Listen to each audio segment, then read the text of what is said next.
A ddolwch yr arglwydd mewn prydferthwch sancteiddrwydd, yr holl ddeiar, ofnwch ger ei fron nef. Garedigion yng Nghrist, yr ydym yn presenoldeb y Duw byw a holl gwmpaini nef, i offrym iddo, trwy ein harglwydd Iesu Grist, ein haddoliad a'n mawl a'n diolch, i gynyddu mewn gwir wybodaeth o'i gariad mawr tuag atom, ac i'w ras gael dwy'n ffrwyth yn ein bywydau. Yr ydym wedi dod i'w wrando a derbyn sanctaidd a'r Duw, i geisio grymusol nerth yr ysbryd glân, ac i weddio dros ym ein hunain a thros bawb, fel y derbyniwn y pethau hynny sydd rhaid i ni wrthynt yr ein lles a'n daioni. Ond yn gyntaf, cyffeswn ein pechodau, a cheisio gan ein tad, ei fyddeiant a'i dangnefedd. Cyffeswn i Dduw holl alluog, y tad y mab yr ysbryd glân, i ni bechu ar feddwl gair a gweithred. Gadawsom heb ei gwneud y pethau dylasam ei gwneud, a gwneithom y pethau na ddylasam ei gwneud. Gan hynny, gweddiwn ar ei Dduw drigyrhau wrthym. Trigyrhaed yr holl alluog Dduw wrthym, a maddau ni ein holl bechodau. Gwaredid ni oddi wrth bob drwg, pan cadarnhau a nerthu ym mhob daioni, a'n dwy'n i fywyd tragwyddol. Amen.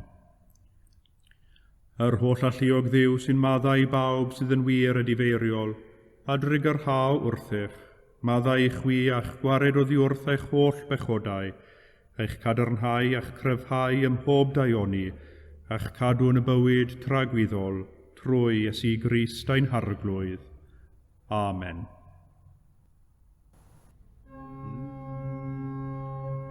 Arglwydd agorau'n gwefusau, a'n genau a fynegad y boliant. Dyw brosiau'n canorthwyo, arglwydd brysurau'n camorf. Gwogoniant i'r tad ac i'r mab ac i'r ysbryd glân, megis yr oedd yn y dechrau, y mae'r awr hon ac a bydd yn wastad, yn oes oes oedd.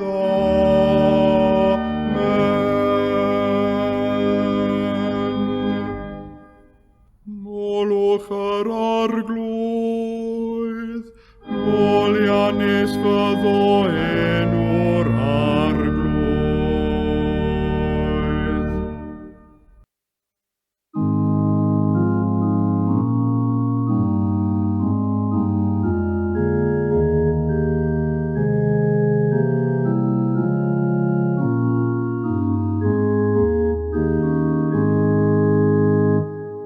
Arglwydd na chyrfa fi yn dylid o grwy,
Darlleniad o lyfr y proffwyd Hosea, pennod 10.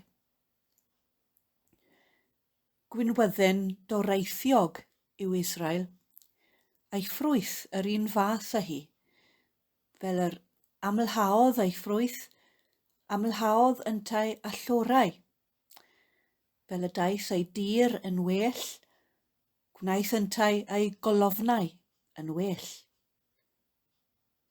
Aeth ei calon yn ffals, ac yn awr y maint yn euog.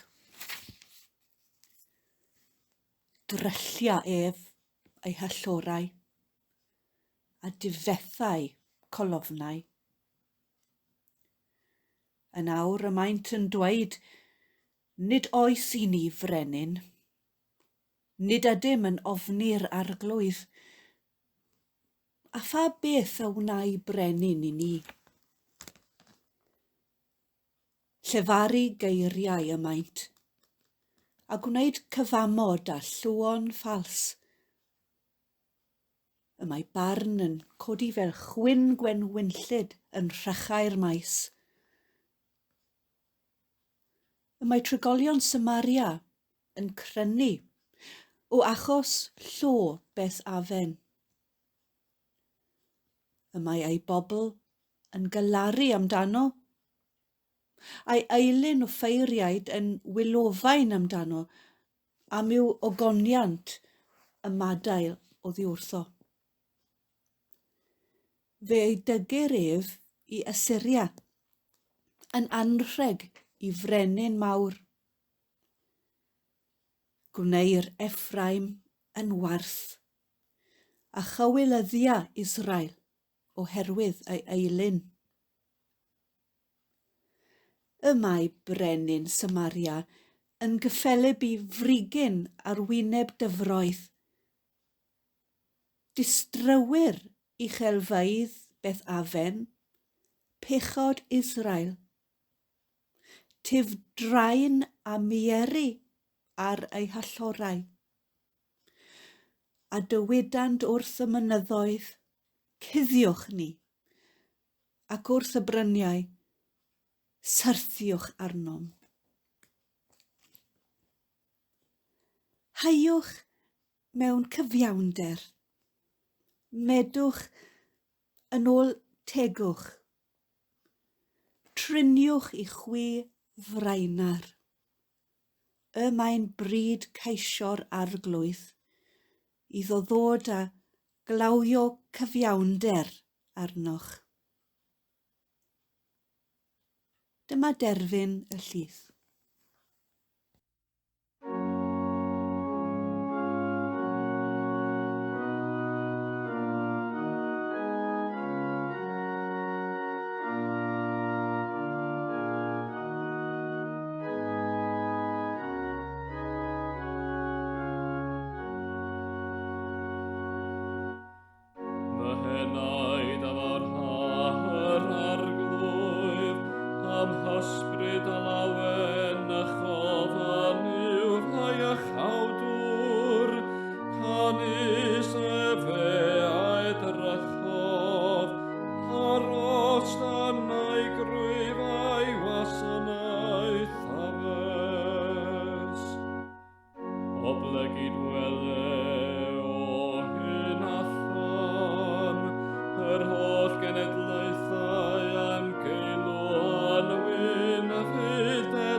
Chabar chabar rais el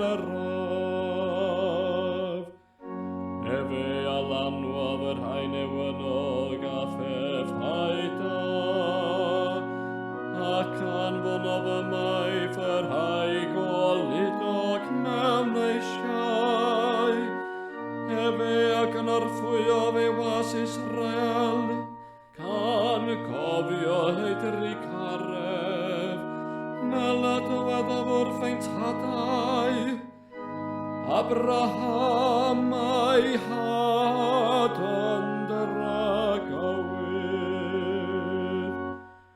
gogoniant i'r tad ac i'r mab, ac i'r ysbryd glan, megis roedd yn y dechrau, a mae'r awr hon ac y bydd yn wastad, yn oes, oes, oes, amen.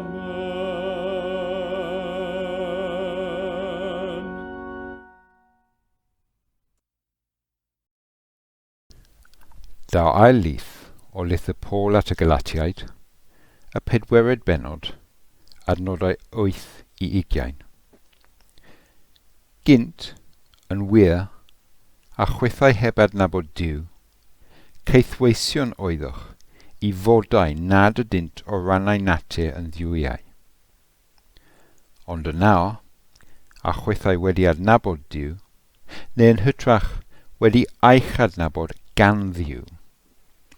Sut y gallwch droi yn ôl at yr ysbrydion elfenig lles a thlawd, a mynnu mynd yn geithweision iddynt hwy unwaith eto. Cadw dyddiau, a misoedd, a thymhorau, a blynyddoedd yr ydych. A mae anaf ofn, mae'n ofer yr oedd wedi llafurio ar eich ran. Rwy'n ymbyl anoch, frodyr. Byddwch fel yr oedd fi, oherwydd fy fi mi, yn wir, fel yr oedd y chwi. Ni wneithoch ddim cam am mi. Fel y gwyddoch, ar achlysau gwendid corfforol a pregethais yr efengel I chwi y tro cyntaf. Ac I gyflef yng nghoff fod yn demtasiwn I chwi, ni fioch na dibris na dim ohonof, ond fy nebyn a wneithoch, fel angel Duw, fel Crist Iesu ei hun. Ble raeth y llawenydd a barodd fy nyfodiad I chwi. Oherwydd gallach dystio amdanoch, a biasach wedi tynnu'ch llygaid allan a'ch roi I mi, petysau hynny yn bosibl. A oedd fi, felly, wedi mynd yn elyn I chwi, am I mi ddweud y gwir wrthych. A mae yna bobl sy'n rhoi sylw mawr I chwi, ond nid eich lles. Ceisio eich cael chwi allan y maint, mwyn I chwi roi sylw iddynt hwy. Peth da bob amser yw I chwi gael sylw, pan fydd hynny lles, ac nid yn unig pan fydda fi'n bresennol gyda chwi. Fy mhlant bach, roedd unwaith eto mewn gwewe esgor anoch, hyd nes y ceir ffyrdd Crist anoch. Byddai'n dda genydd fod gyda chwi yn awr, ac ostegu fy llais, oherwydd roedd mewn pembleth yn eich cylch. Yma terfyn, ar ail lith.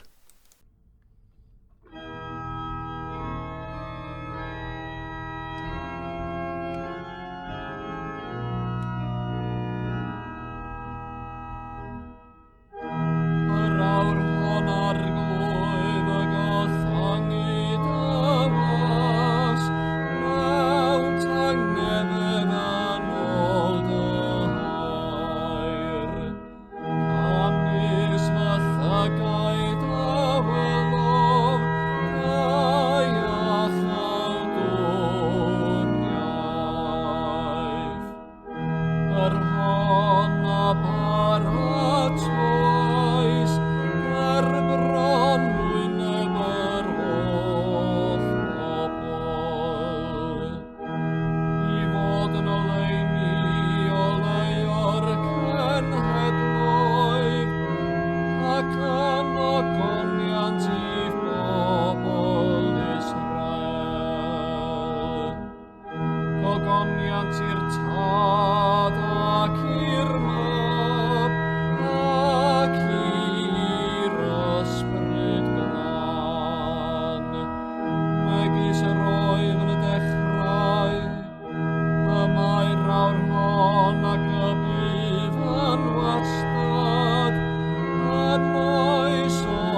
Credaf yn i'w dad holl gyfoethog, creawdwr nef a deiar, ac yn Iesu Grist einig fab ef, ein harglwydd ni, yr hwn a gai trwy'r ysbryd glân, a aned o fair forwyn, a ddioddefodd dan Pontiws Peilat, a groesoeliwyd, a fe farw ac a gladdwyd.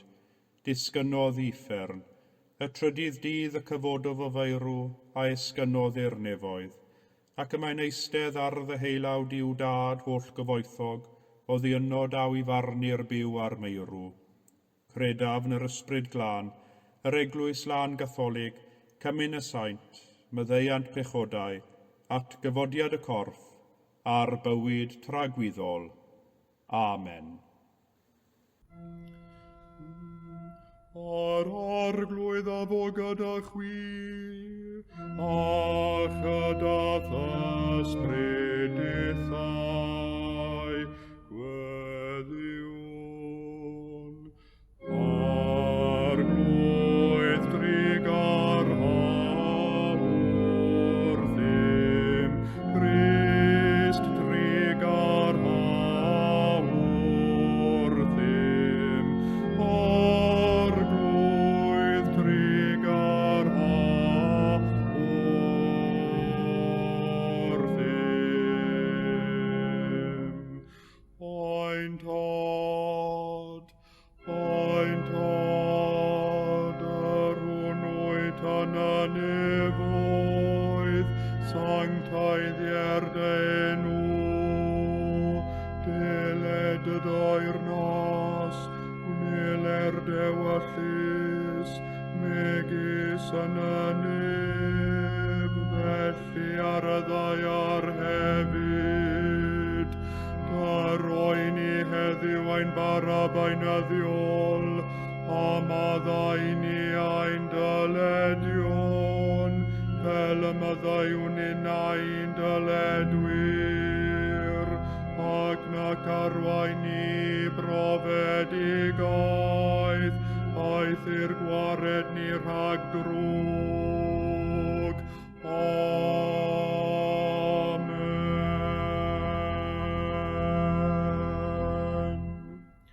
Arglwydd dangos dy drigaredd arnom, a chaniatau ni dy iachawdwriaeth, gwisg dy wain i dogion ag iawnder, a gnad y ddewis bobl yn llawen, arglwydd cadw dy bobl, o bendithiad etifeddiaeth, arglwydd cadw'r frenhines, ar oiwch anghorwyr ddoethinem, arglwydd dyrod angnefedd yn ein dyddiau, ac amddiffyn i byth yn erthol, Duw glanhaen calonau, ac adnodd ysbryd yn iawn o'n mewn. O llalluog ddiw, a greais dy nefoedd ar ddeiar, a llunio dyn ar dy ddelw dy hun, caniatau ni ganfod ôl dy law yn dy holl waith, a thfolianu'n wastadol am dy ddoethineb ath gariad, trwy Iesu Grist ein harglwydd. Amen.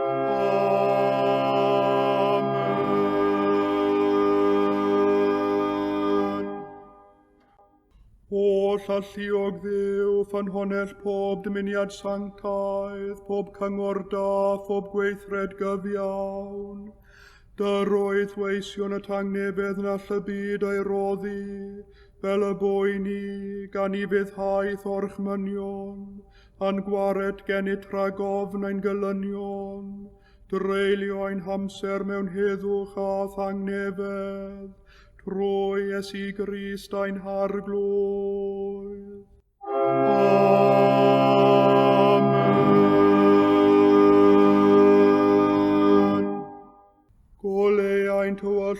ac olygwn i ti o arglwydd, ac oedd fawr drigaredd am ddiffyn i rhag pob perygl ac embydrwydd yn os hon, trwy gariad deunig fab ein gwaredwr Iesu Grist. Amen.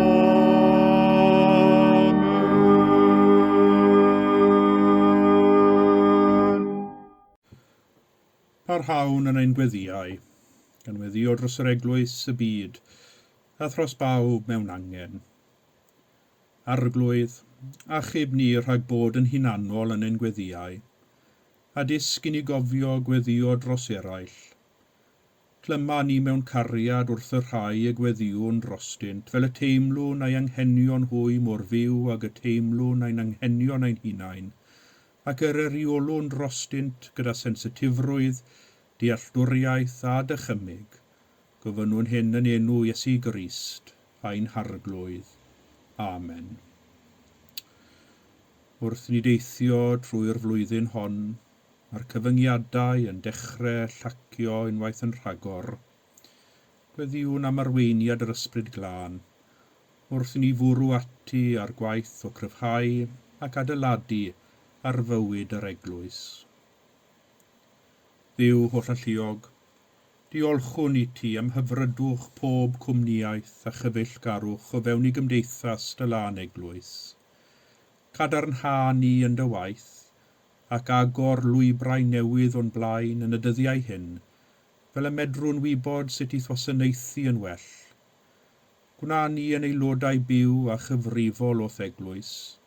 Gwna ni yn wir dystion dros dy gyfiawnder a tholeini di, yn barod i wasanaethu'n hoes, a dwi'n dy gariad a thosteri dwyfol fawr at ein cyd-ddynion, trwy Iesu Grist ein harglwydd. Amen. Heno fe barhawn i weddio dros y sefyllfa ddyrus a phryderus yn yr Wcrain, a'r holl sôn a darogan am rhyfel. Gweddiwn y daw ffordd y ddychlon i'r amlwg, a bydd trafodaethau yn trechu unrhyw angen am arfau. Arglwydd ein Duw, a wneithos dwi'n gwaed pob cenedl o ddynion i breswylio ar wyneb y ddeiar. Erfyniwn arnat fendithio pawb sy'n chwilio am ffordd y ddychlon i ddatrys problemau gwleidyddol dyrys, fel y bo yw cynlluniau a'i penderfyniadau hyrwyddo dyfwriadau sanctaidd, a sicrhau heddwch ar y ddeiar yn seiliedig ar gyfiawnder, uniondeb a gwirionedd, trwy Iesu Grist, tywysog tangnefedd. Amen. Mewn byd a chymaint o ansefydlogrwydd a thrais ynddo, gweddiwn heno dros bawb sydd yn ffoi am fywyd gwell a chyfleoedd tecach, dros y rhai a dadleuolwyd oherwydd rhyfel neu newyn. O Dad, yr wyt ti'n gofalu am dy holl blant.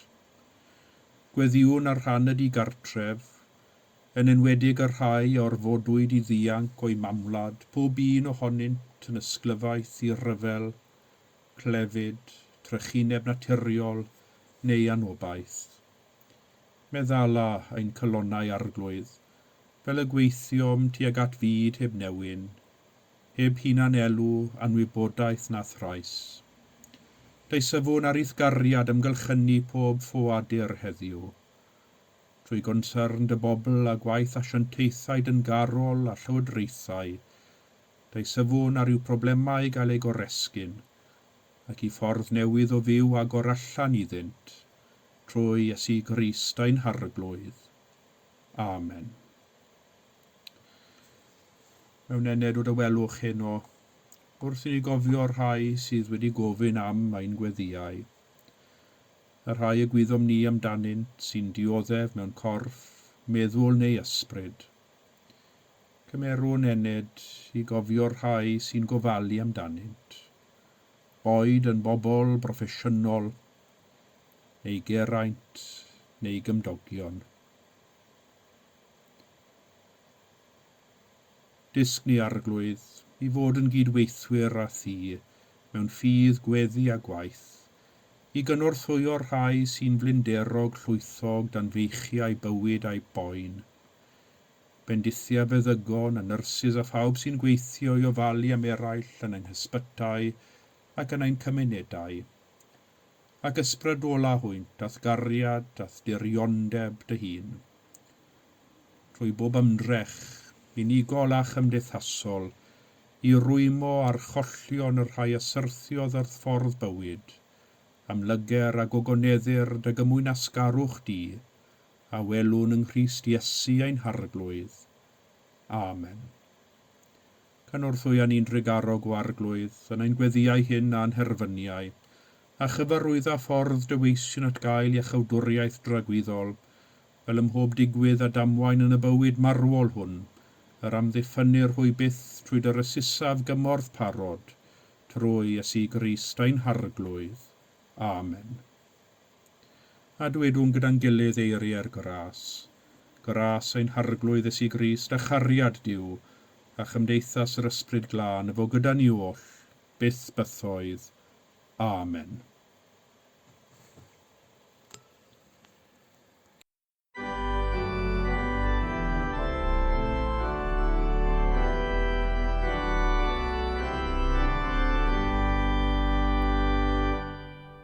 Os trwy lawer o gytsiddiau rhaid i metodd fynd ymlaen, yn alluoedd trwy'r dyfroedd, yn alluoedd trwy'r tân. Noddfa i mi, bydd dy hun yn arglwydd mawr. Dal fy ysbryd yna'r rhyfel, dal fy llygau darna ti, dan dy gysgod gallaf ymlaf ac orchfygu uffern di. Mi orchfygaf, os cafafael yn dy law. Dan dy gysgod graig yr oesoedd yn hyderus gallaf fyw, finig noddfa dan y nefoedd yw dy gael i mi yn y Dduw. Digon i mi, yw dy wyneb yn y glyn.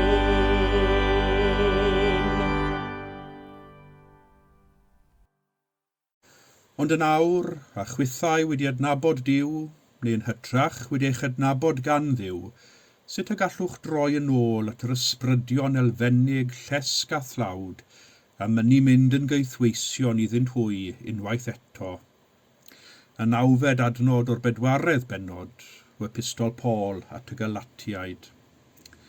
Mae degau y mywyd pob un ohonom, pan deimlwn yn fwy brwdfrydig am ein ffydd na'i gilydd. Mae rhywbeth am y natur ddynol, lle dyn ni'n hoffi arfer, gwneud yr un peth yn rheolaidd. Mae'n rhoi strwythyr un diwrnod ac un wythnos. Mae arfer yn rhoi rhywbeth i'w hanelu ato, ac mae arfer yn beth da. Fe wyddom hefyd bod angen ychydig o ddisgybleth i gadw arfer ynghyd ag ychydig o frwdfrydedd i'w chyflawni. Pan mae'r brwdfrydedd a'r newyddeb yn pylu, mwy a mwy o ddisgybleth sydd ei angen i barhau ar yr un trywydd. Oherwydd mae elfen ohonom sy'n hoffi newyddeb, sy'n hoffi newid bach o bryd i'w gilydd i dorri ar draws yr undonedd all ddod yn rhan o unrhyw arfer.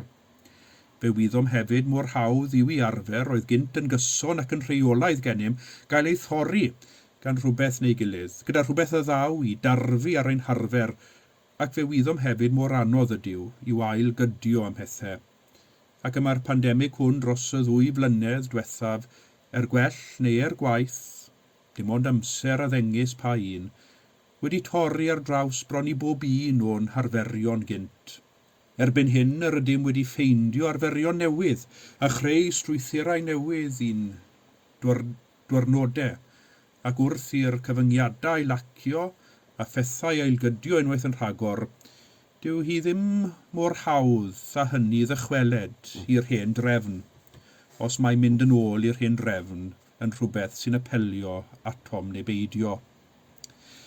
Yn ystod un o'r cyfnodau clo, des i mewn i'r arfer o fynd am dro yn ddyddiol. O'n i'n gadael y tŷ yn brydlon am 4 o'r gloch ac yna'n cerdded am ryw awr neu awr a hanner, efallai 2 awr. Ar y cychwyn, yr oeddwn yn llawn frwdfrydedd, yn mynd allan ac yn mwynhau yr awyr iach a'r cerdded. Ond fel yr oedd yr wythnosau'n troi'n fisiodd, pylodd y brwdfrydedd, ac roedd angen mwy nag ychydig o ddisgyblaeth i mi adael y tŷ, yn enwedig fel yr oedd y nosweithi'n tynnu mewn a'r tywydd yn oeri ac yn troi'n wlyb. Ond bwrw ymlaen ar gwaith o gerdded a wnes i, pa beth bynnag y tywydd, ac wrth i'r fusoedd mynd rhagddynt a'r gaeaf yn troi'n gwanwyn, yr oedd y mynd am dro wedi troi'n arfer fuddiol iawn. Doedd dim angen brwdfrydedd, doedd dim angen disgyblaeth. Erbyn i'r cloc troi 4 o'r gloch, roeddwn yn barod am dro. Fe barodd yr arfer hon am bron i flwyddyn gron, ond beth ddigwyddodd? Dechreuodd bywyd brysuro wrth i'r cyfyngiadau lacio. Daeth ambell gyfarfod yn y prynhawn i'r hwyr ac yn tarfu ar fy arfer, ac o fewn mis, daeth y mynd am dro beunyddiol i ben. Doeddwn i ddim wedi cael digon, na blino ar y cerdded, na chwaith blino arno. Doeddwn i ddim wedi bwriadu rhoi gorau i'r cerdded, ond yn weddol gyflym daeth pethau ymyrryd ar yr arfer, ac mae gas gen i ddweud bod misoedd wedi mynd heibio ers i mi fynd am dro hir, a dwi'n gweld ei eisiau mawr. A dwi'n ôl, unwaith yn rhagor, yn eistedd yn rhy hir wrth y cyfrifiadur, yn magu pwysau a pails. Mae bywyd yn hoffi ymyrryd ar ein cynlluniau, a tharfu ar ein harferion, mor fuddiol yw'r arferion hynny. Faint ohonom ni sydd wedi dechrau ar ryw brosiect neu ymgymryd â diddordeb newydd, a hynny'n llawn brwdfrydedd, ond ar ôl cyfnod, a heb fod yn siŵr pam, yr ydym yn dechrau cilio oddi wrtho a symud i'r peth nesaf. Ynghyd ag arfer a chysondeb, mae'r natur ddynol yn hoffi newyddeb a dod o hyd i bethau a phrofiadau newydd, yn chwilio o hyd am y man gwyn man draw, heb sylweddoli bod y man gwyn man draw gennym eisoes, ond i ni gymryd yr amser i weld hynny, a gwerthfawrogi hynny. Nawr, mae'r syniad o arferion, brwdfrydedd, disgyblaeth a chilio neu wrthgilio yn dod o'n darlleniadau heno. Dydyn nhw ddim y darlleniadau mwyaf cadarnhaol, mae'n rhaid i mi gyfaddef. Mae elfen drist i'r ddau ddarlleniad. Yn gyntaf, fe gawsom y darlleniad o lyfr y proffet Hosea. Nid yr hawsaf o broffwydi yw Hosea. Roedd yn gweinidogeithi lan yn y gogledd yn Israel, ac mae'r proffwyd yn treulio rhan fwyaf o'i amser yn cyrryddu pobl Israel am ei hanffyddlondeb i Dduw. Trwy addoli elunod, adeiladu allorau ddiwiau gau, a'r ddelwedd trawiadol a gawn yn y proffwyd yw bod addoli elunod yn gyffeleb i odineb. I Hosea roedd y perthynas rhwng bobl Israel a Duw fel perthynas rhwng gŵr a gwraig, ac mor ffyddlon yr oedd Duw i Israel, anffyddlon oedd y bobl, trwy gilio oddi wrtho a mynd ar ôl diwiau gau. Yr oedd Duw wedi rhoi popeth oedd angen i'w bobl, eto roedd y bobl yn meddwl bod man gwyn man draw, ond i bai iddynt ddilyn diwiau eraill, a byddai'r diwiau hynny yn ei bendithion helaethach na Duw Israel. Ac yr oedd y darlleniad hyn o'r proffwyd Hosea yn rhestru canlyniadau y gwrthgilio a'r anffyddlondeb hwnnw, a chawn y geiriau megis wylofain, barn, cywilydd, rhyfel, yr allorau yn cael ei dymchwel, wrth i feddinoedd Asyria orchfygu'r wlad. Ond, gweithaf cilio ac anffyddlondeb y bobl, ni fallodd gariad Duw tuag atynt. Heiwch gyfiawnder, a byddwch yn medi ffyddlondeb. Oedd galwad mawr y proffwyd, y mae'n bryd ceisio'r arglwydd, iddo ddod a glawio cyfiawnder arnoch. I'r bobl gilio oddi wrth Dduw, i'r bobl ddangos a'n ffyddlondeb tuag ato, eto rosodd Duw yn ffyddlon i'w bobl ac i'w gyfamod â nhw. Ac yna yn yr ail lith heno o epistol Paul at y Galatiad, fe cawn Paul yn ysgrifennu'n bersonol iawn at ei gyd Gristionogion yn Galatia. Mae Paul yma bron a thorri galon, ac mae'n pledio a nhw i beidio a gwrthgilio oddi wrth y ffydd a ddysgodd e fe wrthynt, y ffydd a dderbynio nhw a chymaint o frwdfrydedd. Dyma un o'r adrannau mwyaf personol ei naws a chawn yn ei epistolau, ac fe welwn ni galon bugeiliol Paul a'i ofal diflino dros yr eglwys honno a'i bryder am ei dyfodol. Daeth y mwyafrif o Gristionogion Galatia o blith y cenedl ddynion, fel dywed Paul wrth ei cyfarch, gynt yn wir a chwythau heb adnabod Duw, ceithweision oeddech i fodain a dydynt o'r rhan ei natur yn ddiwiau. Addoli diwiau y paganiaid oedd y Galatiaid, cyn i Paul ddod atynt a phrygethu'r Efengil. A roedd Paul wedi llyfurio'n galed i'w helpu nhw symud o wybod am Dduw i ddod i'w adnabod ef trwy Iesu Grist. Oherwydd, fel y gwyddom, y mae adnabod yn cynnwys mwy na wybod am Dduw, mwy na chredu a'n deall am ei fodolaeth. Y mae adnabyddiaeth a chybol o Dduw yn brofiad sy'n perthyn i'r holl enaid, ac nid y deall yn unig. Trwy ddod i adnabod Duw yng Nghrist Iesu, daeth Cristionogion Galatia i brofi rhyddid oddi wrth ei hofergoelion. Daethant i brofi y rhyddid a ddaw trwy ras Duw yn gweithio yn ei bywydau. Daethant i brofi ei bod yn blant Duw a bod Duw yn ei hadnabod. Daethant i brofi y cariad ar meddeiant oedd yn ei cadarnhau, ei cynnal, a'i rhyddhau. Ond wedi Paul symud ymlaen ar ei daith genhadol, daeth rhyw rai eraill a dechrau dwy'n perswad ar y Cristionogion yng Ngalatia bod angen iddyn nhw fabwysiadu hen arferion y ffydd Iddewig, gan gynnwys enweidiad, cadw'r uchelwyliau oedd yn gysylltiedig ar ffydd Iddewig, a bod angen iddynt cadw'r deddfau a'r cyfreithiau i'r llythyren. Ac yn ara deg, dyma'r Cristionogion yn symud o dibynnu yn llwyr ar ras Duw a'i ffydd yn Christ Iesu i ddechrau glynu wrth y gyfraith. Wedi symud i rhyddid, dyma nhw'n dechrau gwrthgilio yn ôl i gaethiwed crefydd. Ni ddywedodd Iesu, deithim mwyn i chwi gael crefydd, yn hytrach fe ddywedodd, deithim mwyn i chwi gael bywyd, a bywyd yn ei holl gyflawnder. Beth y mae ffydd yn ei roi uwch ben pob dim arall i ni, yw nid rhester o rheolau i'w chadw, ond hytrach strwythyr i'n helpu ni fyw bywyd yn ei llawnder, gan wybod bod Duw yn ein hadnabod ni, bod Duw yn ein caru ni, a thrwy Iesu Grist a'i groes y mae Duw wedi ein hachub ni. Nid yr arferion sy'n bwysig, ond gweld yn ein bywyd yn niw, fod gennym y gwynfyd sydd ei hangen arnom i fyw bywydau cyflawn a llawn yma nawr, a chyda'n ffydd ynddo ef, nid oes angen mwy.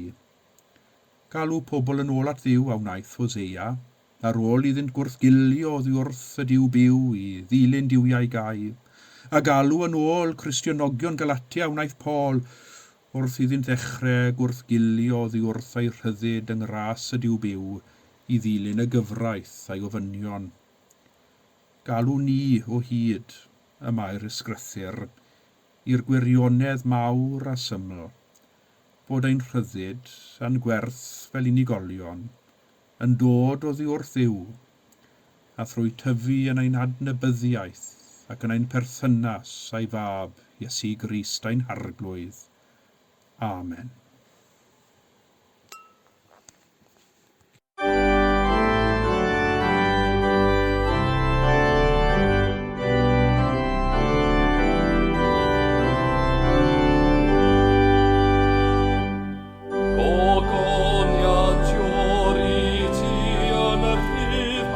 freintiaeth i'r golain i'r dydd, anfaidrol nawf o cadw fi, dan gysgod blyd a denig di.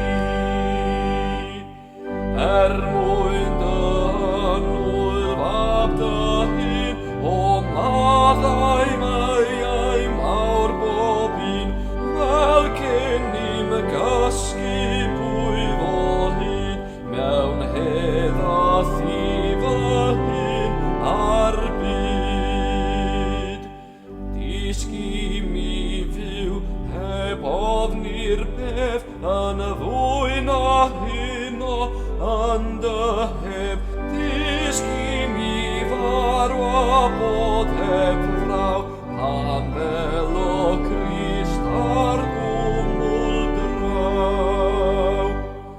Mae mi o'r ffwys pen o hyn yn dawel dan dy adain glin, a chodyn fyw ar doriad gwawr, i foli'n fwy fawr glwyn mawr. I dad y trigareddau gyd, rhwng foliant holl drigolion byd, ffyr nemoliad mwched ar gan, y tad a'r mam a'r ysbryd glân. Tang nefedd Duw, yr hwn sydd uwchlaw pob deall, a gadwa'ch colonnau eich meddyliau yng ngwybodaeth a chariad Duw a'i fab Iesu Grist a'n harglwydd, a bendith Duw holl alluog, y tad y mab a'r ysbryd glân, a fo'n eich plith ac a drigo gyda chwi yn wastad. Amen.